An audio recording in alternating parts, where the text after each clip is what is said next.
আসসালামু আলাইকুম রহমতুল্লাহি বারাকাতুহু। তো বন্ধুরা দেখেন, এগুলো হয়তো বা আপনারা চেনেন, এটা মানকচুর ডাঁটা। আজকে এটা আমি কিভাবে রান্না করে খাবো এটা আমি আজকে আপনাদেরকে দেখাবো। আমি কয়েকটা আমার বাগানের থেকে কেটে নিয়ে আসছি। এটা দেখেন, এটা আমি এখন রান্না করে দেখাবো আপনাদের কিভাবে করে খেতে হবে। তো বন্ধুরা দেখেন, এগুলো আমি সুন্দর করে পানি দিয়ে ধুয়ে নিয়েছি, আর এখানে আমি শিলে বেটে নিচ্ছি। আমি এখন এটা বাটার পরে আপনাদেরকে দেখাবো আমি এটা কিভাবে রান্না করব।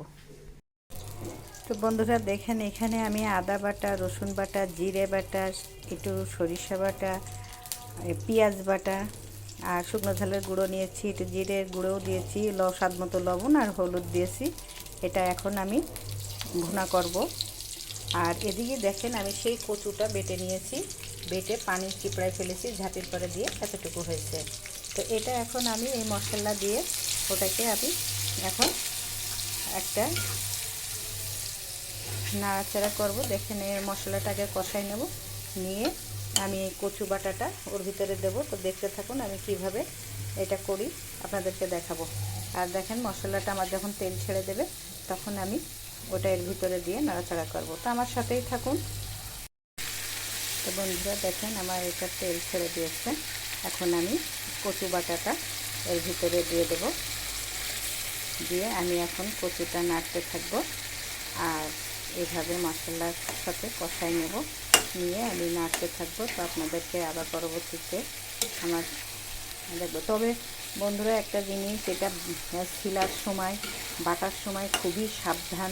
দেখেন, আমার হাতগুলো চুলকায় চুলকায় কী অবস্থা হয়ে গেছে। আমার যেটুকু পানি লাগছে আমি এখানে এখন লবণ, লবণ আর হলো সরিষার তেল লাগায় রাখছি। তো দেখেন চুলকায় কী অবস্থা। তো আমার মতো যেন করেন না।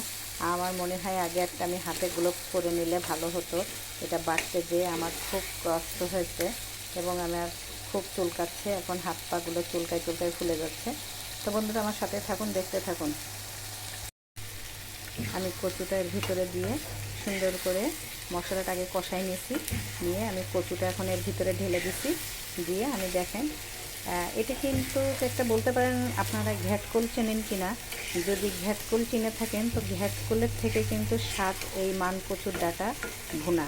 তো এটা দেখেন আমি কিভাবে এটা করি। আমরা যেরকম ঘ্যাটকোল রান্না করি বেটে, ঠিক ওইভাবেই আমি রান্না করছি। তো বন্ধুরা দেখেন, আমার এটা হচ্ছে একটু মশলা বেশি লাগে, সব ধরনের মশলা এটা দিতে হবে। গরম মশলাতে শুরু করে তরকারির যত মশলা আছে এর মধ্যে দিতে হবে, এবং এটা খুব একটা টেস্টফুল খাবার। আপনি যদি এটা খান তো আপনার মাংস লাগবে না, আপনি মাংস ধুয়ে এটা দিয়েই খাবেন। আমি এখন এর ভিতরে একটা তেজপাতা দেব, একটু গরম মশলা দেবো।